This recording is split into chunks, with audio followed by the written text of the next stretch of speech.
Hola, bienvenidos otra vez a la clase de Hechos de los Apóstoles. Bienvenido. Gracias por otra vez estar conmigo este día, mientras que seguimos aprendiendo más y más de la historia de los apóstoles en el primer siglo. Y vamos a continuar nuestro estudio hoy en el libro de Hechos, en capítulo 4.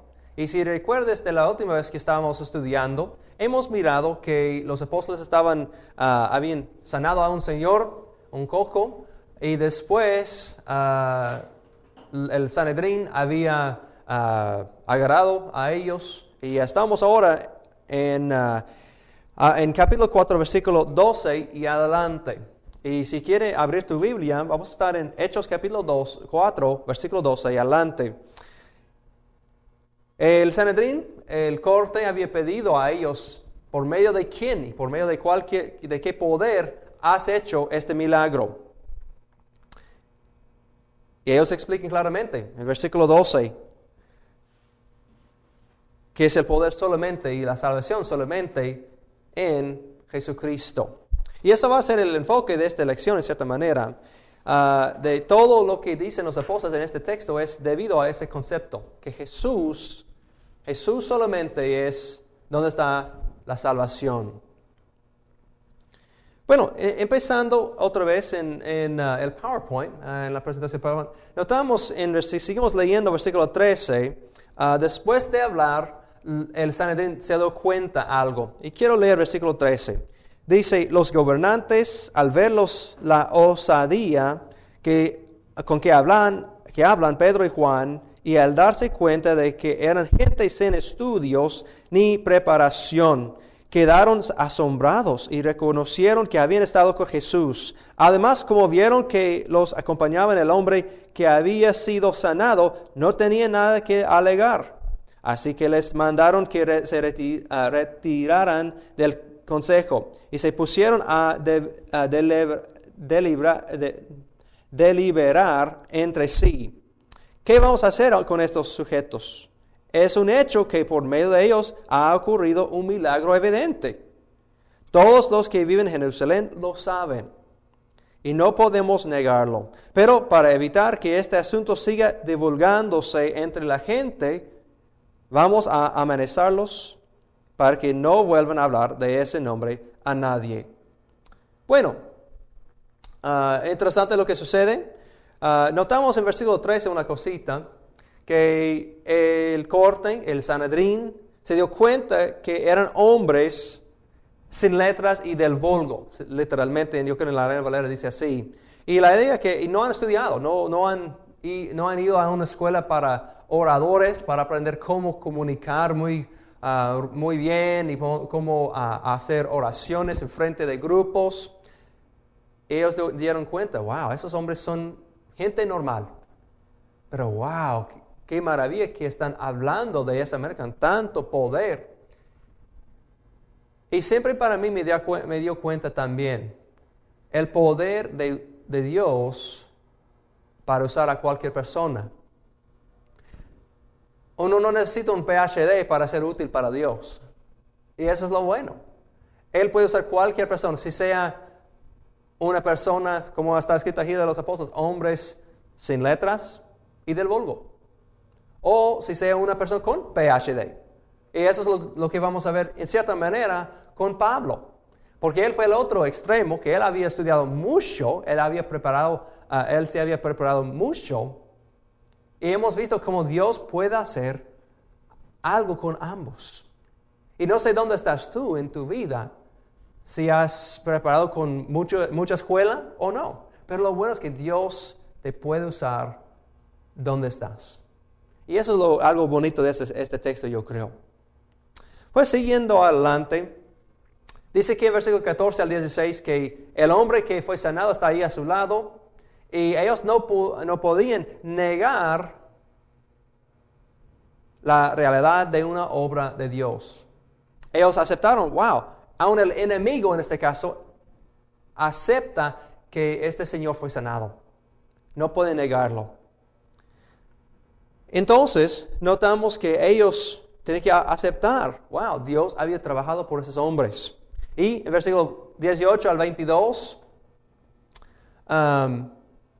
leamos algo también muy importante. Yo quiero empezar a pasar poco tiempo hablando de eso. Versículo 18 al 21, el 22, dice: los llamaron y les ordenaron terminantemente que dejaran de hablar y enseñar acerca del nombre de Jesús. Pero Pedro y Juan replicaron: ¿es justo delante de Dios obedecerlos a ustedes en vez de obedecerlo a Él? Juzguenlo en ustedes mismos. Nosotros no podemos dejar de hablar de lo que hemos visto y oído. Después de nuevas amenazas, los dejaron irse. Por causa de la gente, no hallaban manera de castigarlos. Todos alaban a Dios por lo que había sucedido, pues el hombre que había sido milagrosamente sanado tenía más de 40 años. Entonces,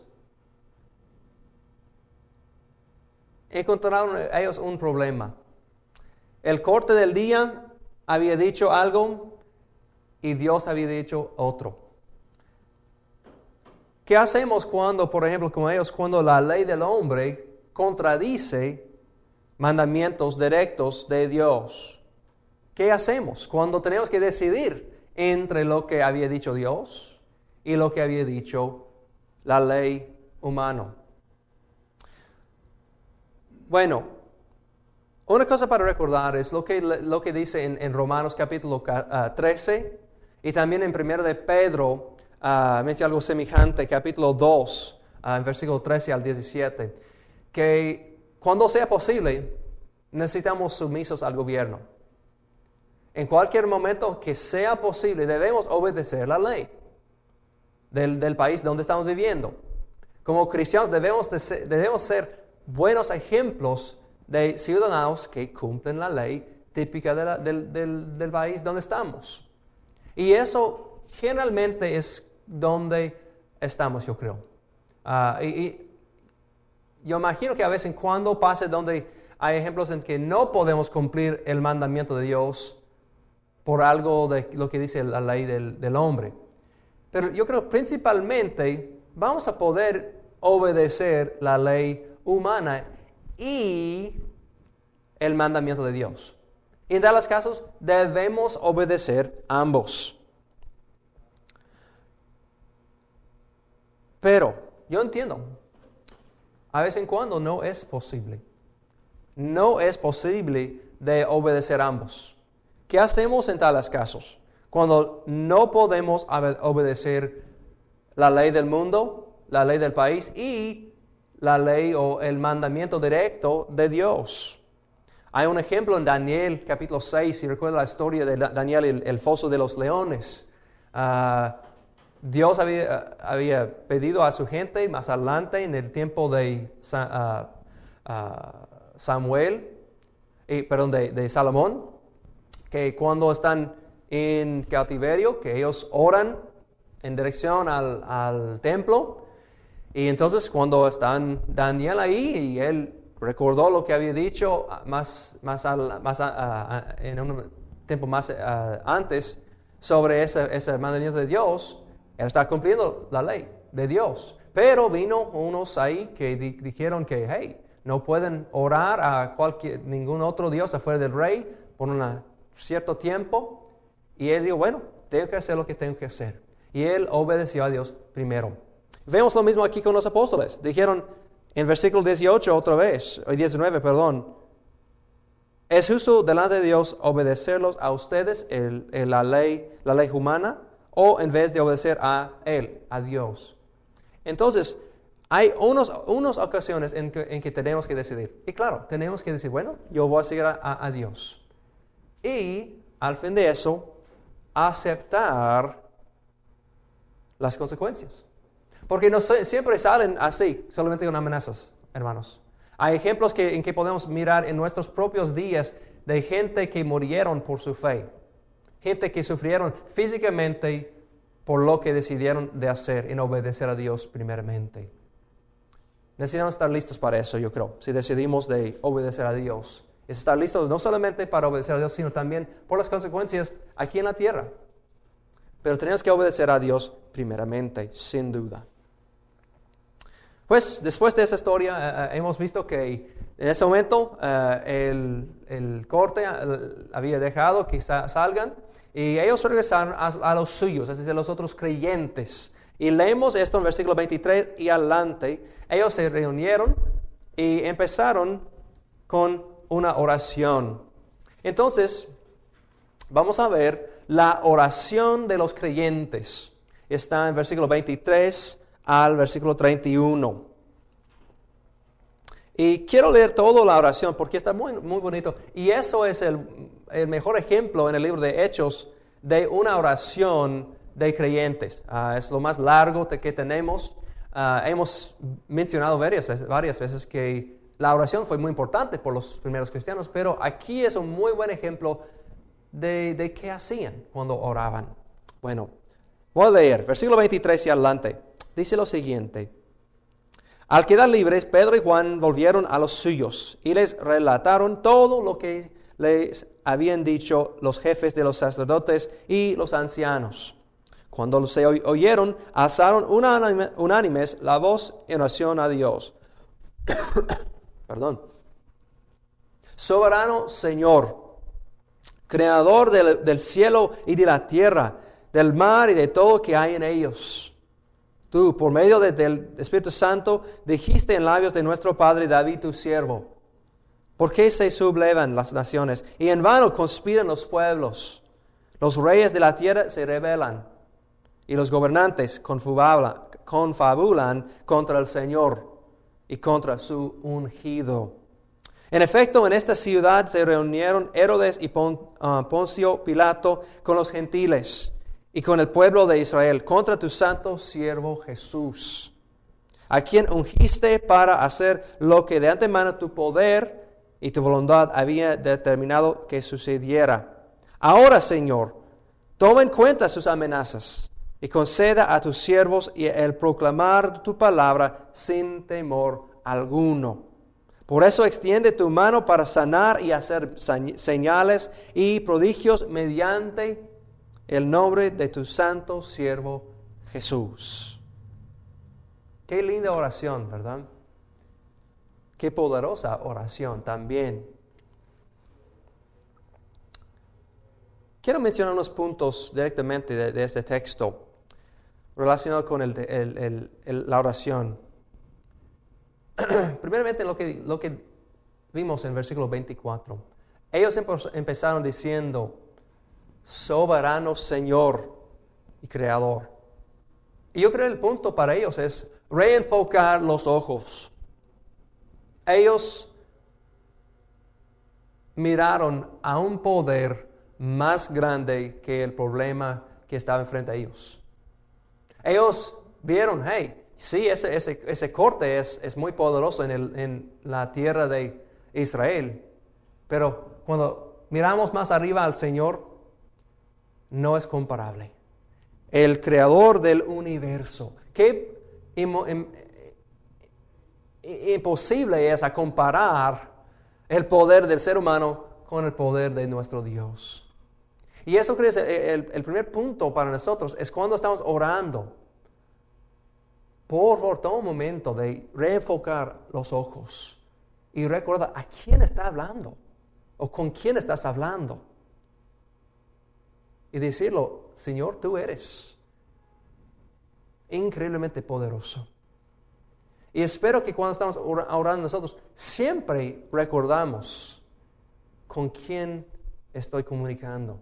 El creador del universo, Jehová. El Padre que había creado todo y que sostiene todo. Y yo creo que eso también nos ayuda en nuestras peticiones también.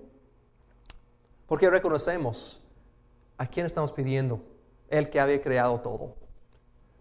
Entonces, y yo quiero pedirles, en tus oraciones también, ¿incluyen ustedes tiempo de adoración a Dios? Muchos cristianos que yo conozco simplemente llegan, empiezan: Señor, dame esto, dame otro, dame el tercero, y y hagan su lista de peticiones. Los primeros cristianos, yo yo creo, hicieron un buen ejemplo para nosotros. Es decir, que ellos primeramente pusieron a Dios en el lugar donde lo merece estar. Ellos dijeron, Dios, tú eres todo. Tú eres lo maravilloso. Y después ellos empezaron a pedir cosas. Yo creo que es un buen modelo también para nosotros. En versículos 25 y 26 vemos otra cosa que yo creo que nos pueden ayudar en nuestras oraciones. Y eso es usando textos bíblicos en nuestras oraciones. ¿Podemos citar la Biblia a Dios? Pues claro que sí. Lo hicieron ellos. Y yo creo que es un otro modelo bueno para nosotros. Para incluir textos bíblicos en nuestras oraciones a Dios. Ellos usaron un texto de los Salmos, Salmos capítulo 2. Y nosotros también podemos incluir varias cosas en nuestras oraciones. Yo quiero animarles a tomar un momento, si sea ahora mismo, si quiere parar el video, o más adelante, a pasar tiempo mirando a las oraciones de Pablo. En las cartas por ejemplo, de Efesios, Gálatas, Colosenses, Tesalonicenses, y mirar de qué oró o de qué dijo Pablo en sus oraciones. Y usar eso también como un modelo para ti. Yo he usado eso en mi propio ministerio y a mí me ayudó mucho en qué orar. Un ejemplo nada más. En Efesios, por ejemplo, capítulo 1, dice en versículo 17, pido que el Dios de nuestro Señor Jesucristo, el Padre glorioso, les dé el espíritu de sabiduría y de revelación para que lo conozcan mejor. Pido también que los sean iluminados de los ojos del corazón para que sepan a qué esperanza Él los ha llamado. ¿Cuál es la riqueza de su gloriosa herencia entre los santos? Y cuán incomparable es la grandeza de su poder a favor de los que creemos. ¿Podemos orar eso también por nuestros hermanos hoy en día? ¿Podemos pedir esas mismas cosas por nuestros hermanos en Cristo? Ojalá que sí. Yo creo que sí. Entonces, espero que podamos incluir tales oraciones en nuestras oraciones también. Y hay otros también. Pasa tiempo, por favor, unas horas mirando sobre qué oraba Pablo. Yo creo que va a cambiar tu tiempo de oración también, como lo hizo conmigo. Bueno, regresando otra vez a nuestro texto en Hechos. El versículo 27 adelante, ellos hicieron otra cosa muy interesante, que tal vez es diferente de lo que haces tú. Ellos empiezan a pedir que Dios les dé fuerza. Dice en el PowerPoint, ¿con qué peticiones vamos a Dios frecuentemente? Que Dios arregle una situación. Dios, te pido por esta persona que tú arregles su salud, por ejemplo, es muy común. Arregla mi situación con mi cuñado. Arregla esta situación con mi amigo. Arregla esto. Aunque no usamos tal vez la palabra arregle, realmente estamos pidiendo que Dios arregla. Lo hace que todo está más tranquilo. Y es interesante lo que hicieron ellos. No pidieron que Dios arreglara algo, sino, mira lo que dice. Versículo 29. Ahora, Señor, toma en cuenta sus amenazas y concede a tus siervos el proclamar tu palabra sin temor alguno. Denos poder para proclamar, aun si hay amenazas. Oremos así también. ¿Podemos pasar tiempo orando igual, de esta manera igual? Dios, denos poder aun alcanzar lo que sea el obstáculo enfrente de nosotros. No quita el obstáculo, sino ayúdanos a brincar sobre este obstáculo. Es lo que pidieron ellos. También algo al lado también que yo quiero animarles a ustedes a hacer en sus ministerios. Yo sé que cuando juntamos para orar en muchas ocasiones y empezamos a pedir por peticiones, sí, no sé qué ha sido tu experiencia, pero en mi caso, 90% de las peticiones son, yo pido por una persona que está malita o enferma con una enfermedad física. Y escúchame bien, está perfectamente bien orar por ellos. Y yo creo que debemos, y está muy bien. Pero espero que no limitamos a nuestras oraciones solamente a una lista de enfermos. ¿Okay? Otros, escúchame bien, que no estoy diciendo que es malo de orar por ellos, de ninguna manera. Yo hago todos los días casi. Pero también yo he visto que estamos limitando a nuestras oraciones solamente a lo físico. Yo quiero animarles a tratar eso una vez. A pedir por peticiones que solamente que tiene que ver con cosas espirituales. Y si alguien pide por una persona enferma, úsalo para decir, Dios, interviene en esta situación para que tu nombre sea glorificado, para que tú seas glorificado por sanarlo, igual como están diciendo ellos aquí en este texto, en Hechos. Y yo creo que debemos incluir más de estas peticiones espirituales, que Dios trabaje de una manera para arreglar almas para el reino. Yo he visto en demasiadas ocasiones donde estamos simplemente pidiendo que gente se mejore o situaciones se mejoren sin un propósito.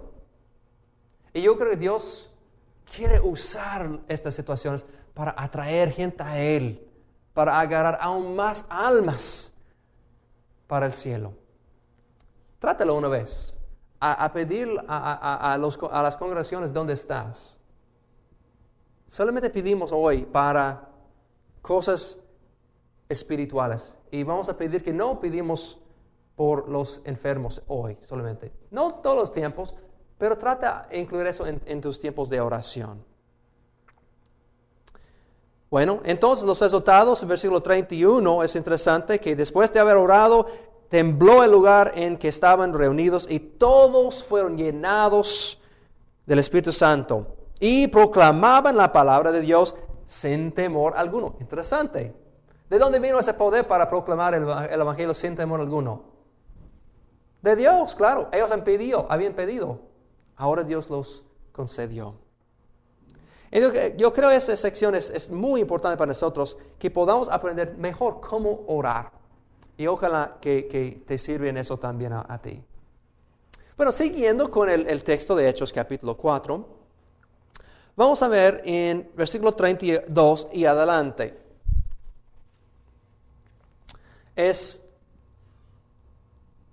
Los discípulos comparten los bienes. Primeramente, necesitamos notar que esta sección es un resumen. Está resumiendo otra vez. Y se ve algo semejante en Hechos capítulo 2. A vez en cuando Lucas nos da un resumen breve de lo que está pasando entre la iglesia. Y aquí está otra ocasión de eso. Pero el punto principal de esta sección es que los hermanos tenían una unidad completa. Unidad en el sentir, el pensamiento y unidad en los bienes. Tenían una unidad bonita. ¿Y cuánto más necesitamos eso hoy en día, hermanos, verdad? Como Jesús había pedido en el jardín, en Juan capítulo 17. Mire conmigo en Juan 17, cuando Jesús está en el jardín orando. Versículo 20 y 21. Jesús dice lo siguiente: no ruego solo por estos, hablando de los apóstoles, son los estos. Ruego también por los que han de creer por mí el mensaje de ellos, para que todos sean uno. Yo creo que Jesús está orando por nosotros, los que hemos creído en la palabra de los apóstoles. Él pidió por unidad. Hemos visto aquí en esta sección que los primeros cristianos sí tenían algo en común, en koinonía, otra vez como hemos visto en capítulo 2, que este tema de tener algo en común, tenían el mismo sentir, están unánimes. También tenían el mismo pensamiento, están pensando en la misma dirección. Pero también ellos compartieron los bienes físicos. Yo creo que eso también es un muy buen ejemplo para nosotros. Y otra vez, no creo que tenemos que compartir todos los bienes, hermanos. No estoy diciendo que tenemos que tener una vida en que, como de comunista. No, yo creo que no es establecido en este texto que tenemos que hacer eso. Hay otras ocasiones más adelante donde la gente no hicieron eso, que fueron buenos cristianos aceptados por los apóstoles. Entonces no creo que es necesario absolutamente. Pero yo creo que el ambiente de compartir sí es. Debemos estar listos para ayudar unos a los otros. Yo sé que muchos, casi, si alguien aprende un versículo de memorización, casi todos aprenden Juan 3:16, ¿verdad? Casi todo el mundo que es cristiano conoce ese versículo. Pero hay otro versículo semejante que capta el concepto de eso, que es muy importante también. Es primera de Juan, capítulo 3, versículo 16 también. Y ahí dice algo que aplica, yo creo, aquí. Primero de Juan, capítulo 3, versículos 16 y 17. En esto conocemos lo que es el amor, en que Jesucristo entregó su vida por nosotros. Así también nosotros debemos entregar la vida por nuestros hermanos. Si alguien que posee bienes materiales ve que su hermano está pasando necesidad y no tiene compasión de él, ¿cómo se puede decir que el amor de Dios habita en él? Queridos hijos, no amemos de palabra ni de labios para afuera, sino con hechos y de verdad. Yo creo que necesitamos también aprender este primero de Juan, capítulo 3, versículo 16 también. Ellos compartieron eso. Ellos vieron sus hermanos en necesidad y ayudaron uno al otro. Es importante a seguir con eso, hermanos, aún hoy en día. Si seguimos leyendo también, en el texto de Hechos capítulo 4, después de explicar que están unidos, ellos empiezan aquí hablando de unos ejemplos. Lucas nos da 2 ejemplos al fin del capítulo 4 y el principio del capítulo 5. En el fin, aquí notamos, y si miramos en la pantalla, que el primer ejemplo es Bernabé. En versículo 36 al 37 dice que era un hombre bueno, etc., que él compartió. Él llevó unas cosas a los pies de los apóstoles, dinero para compartir. Pero en capítulo 5 leemos de otro ejemplo, de Ananías y Zafira. Y en este caso es un ejemplo malo. Y no pierden este contacto entre capítulo 4 y capítulo 5. Porque ambos están conectados con esta historia de que están compartiendo los bienes, pero ahora están al punto de comparar qué hizo Bernabé, qué hizo Ananías y Zafira. Entonces Lucas está mostrándonos un ejemplo, una comparación. Otra cosa importante en esta sección con Bernabé, en versículo 36 y 37, es varias veces en el libro de Hechos, Lucas nos presenta a una persona antes de explicar más de su vida. Vemos varias veces donde él presenta un personaje en el texto y después en el futuro habla más de él y de una manera más completa. Por ejemplo, aquí notamos Bernabé, pero más adelante vamos a ver mucho de él. Él va a pasar del capítulo 12 al capítulo 15, de 12 al 15, muchas cosas menciona a él, pero está presentado aquí. Otra vez, en capítulo 5, versículo 34, Lucas nos presenta a Gamaliel. Pero si leemos más adelante en capítulo 22, él es una persona muy importante porque está mencionado por Pablo en ese texto. Otros, Esteban y Filipo, Capítulo 6, versículo 5. Ellos son unos servidores que más adelante prediquen la palabra. Y otra vez Lucas nos presenta con esos hombres brevemente, pero más adelante él desarrolla lo que sabemos de ellos. Igualmente con Pablo, en capítulo 7, al fin del capítulo 7, menciona a Pablo. Y después no oímos nada de él por otro capítulo. Hasta el capítulo 9 encontramos de nuevo. Y Marcos también en capítulo 12, versículo 12, está mencionado. Y después más adelante Lucas lo menciona más completamente. Y finalmente Silas. Está mencionado en el capítulo 15. Él llevó una carta a las iglesias gentiles. Y más adelante es escogido por Pablo para ser parte de su equipo de misioneros más adelante. Entonces, vemos esta manera de Lucas para presentar a uno en un solo lugar, brevemente, tal vez una palabra, dos palabras, y más adelante en el futuro del libro, vemos que él desarrolla la historia alrededor de esa persona. Bueno, siguiendo con la historia de Bernabé, yo quiero pasar un momento hablando de él. Bernabé fue un hombre maravilloso, de quien estoy muy impresionado, honestamente. Primeramente, su nombre, voy a leer el versículo 36 y 37.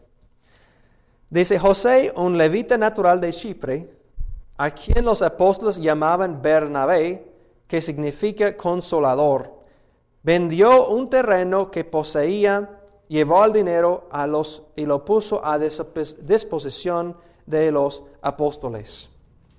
Entonces, si quiere realmente confundir a unos, decir, hey, ¿has oído de la historia de José el levita de la Biblia? ¿Conoces a José de la Levita? Y yo he predicado un sermón empezando así. Permíteme decirle de un hombre muy conocido en el Nuevo Testamento, José el levita. Y todos me verán como estoy loco. No recuerdo un José de levita. Eso es un nombre nuevo para mí. Pero agarró la atención de los oyentes. Y eso también es un manera para agarrar la atención de los que están escuchando. Pero bueno, su nombre común es un nombre común, José. En ese entonces.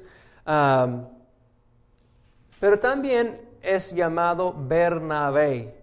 Bernabé, eso significa hijo de consolación.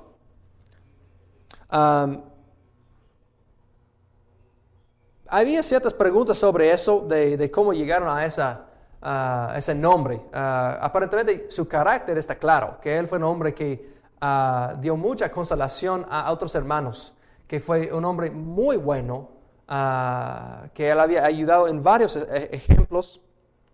Pero había preguntas sobre este término Bernabé, cómo llegó ese término Bernabé en hebreo, arameo, a significar hijo de consolación. Ber, está claro, ber significa hijo. Hijo de, y nave es el problema. Entonces, unos han dicho que vino de una palabra arameo navas, N-A-B grande A-S, navas, y eso tal vez significa consolación. Otro es Bernawha, N-A-W-H-A, y eso significa hijo de ánimo. Entonces, unos escolares han buscado de dónde son las raíces lingüísticas para decir que significa hijo de consolación. Entonces, tal vez más adelante cuando tengas tiempo estudiarlo más profundamente, pero nomás que sepas que hay unas preguntitas sobre las raíces lingüísticas de su nombre. Pero este concepto de llamar a alguien hijo de alguien, en el primer siglo, para llamar a alguien hijo de, no solamente significa físicamente el hijo de alguien. Yo soy el hijo de mi papá, por ejemplo. Pero cuando alguien nombra a alguien hijo de, eso es decir que tú pareces como esta característica. Por ejemplo, en Juan 8, cuando Jesús dijo a los fariseos que ustedes son tal como tu padre, Satanás, son hijos de Satanás. Es decir, que ellos actuaban tal como Satanás actuaba. Mentiroso, por ejemplo, en Juan 8:44. Entonces, cuando leemos hijo de alguien, eso es decir que representan o son semejantes al Padre.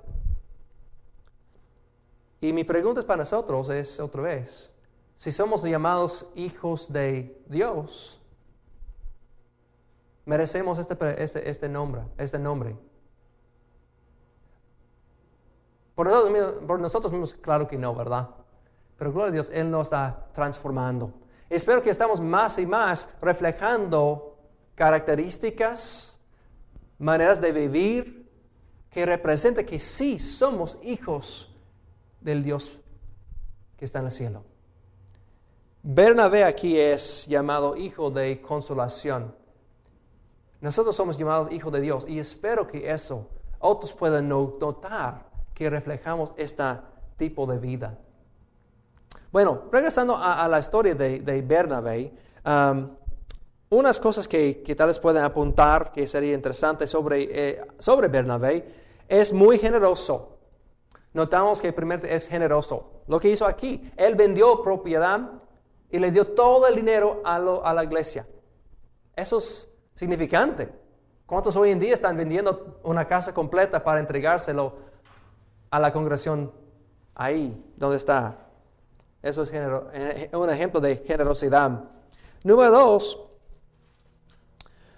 cuando el resto de los cristianos en Jerusalén tenían problemas de aceptar a Pablo o Saulo en ese momento, el apóstol Pablo más adelante, Bernabé sirvió como paracleto. Él sirvió como ayuda, un abogado, diciendo, hey, no, él agarró a su amigo Pablo y dijo, hey, no, la iglesia está bien, yo sé que antes era un hombre malo que había perseguido a la iglesia, ahora no te preocupes, está con nosotros, es uno de nosotros, y él sirvió como paracletes. Y realmente este concepto de ser abogado está parte de esta palabra griega que significa hijo de ánimo. Esta palabra paraclesis en griego ese es el mismo concepto que es parte, el paracleto mencionado en varias veces en el Nuevo Testamento del Espíritu Santo es derivado de la misma palabra.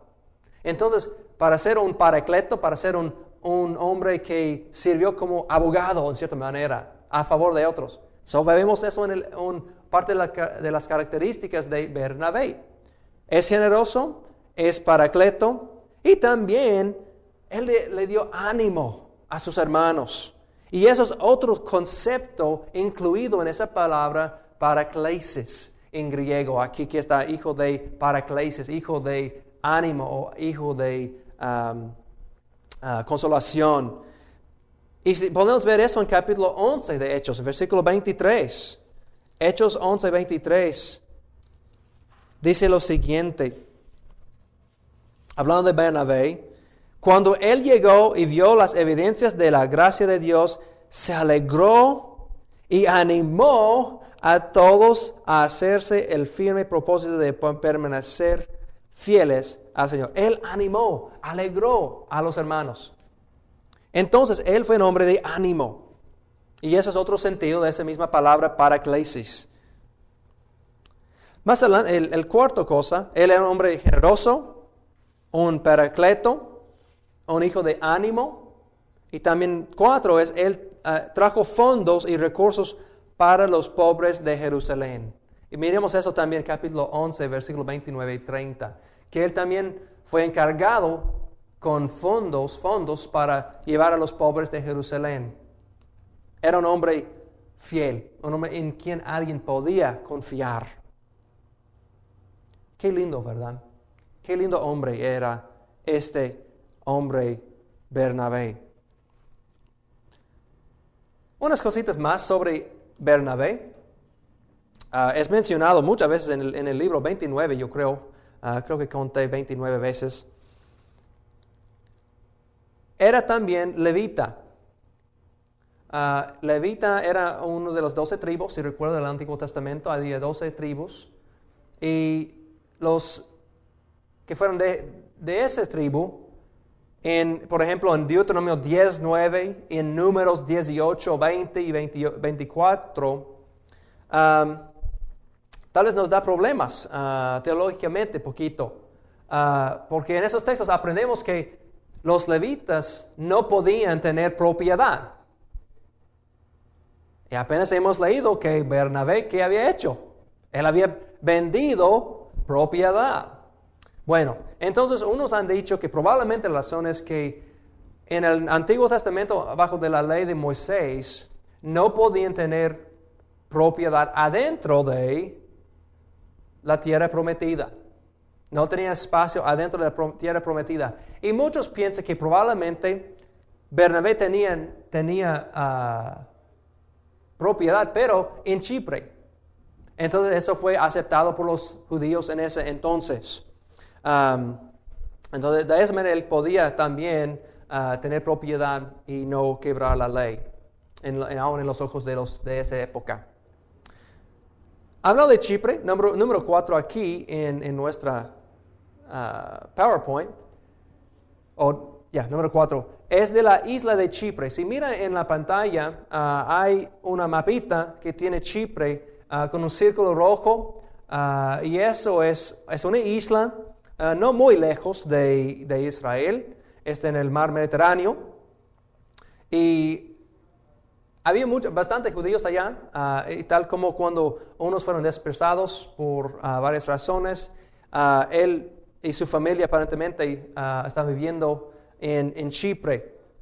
Y no sabemos mucho de la historia de él antes de ese momento, pero él es de esta isla ahí cerquita a Israel. La última cosa, resumen de su vida, podemos ver en capítulo 11, versículo 24. 11:24, léese conmigo rápidamente. Hechos 11:24. Lo describe así. Pues era un hombre bueno, lleno del Espíritu Santo y de fe.